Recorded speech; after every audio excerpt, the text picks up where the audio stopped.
Hey guys, in today's video, we're going to show you how to use the bulk relocate function. And this is useful for when you want to organize a scrap load, move pallets around the facility. And we're going to start off by selecting bulk relocate.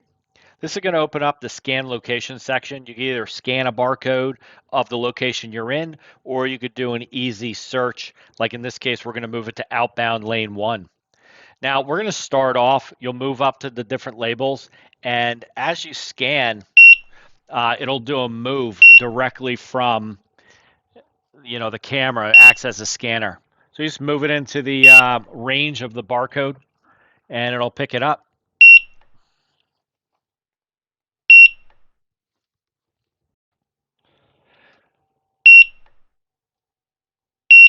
Now, once you're done, you can notice that we scanned all 8 items into that particular outbound lane, which is indicated at the top.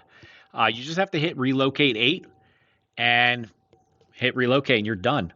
Now, all the items are now moved. It's an extremely fast, efficient process because you're able to use a phone or a mobile device. Enjoy.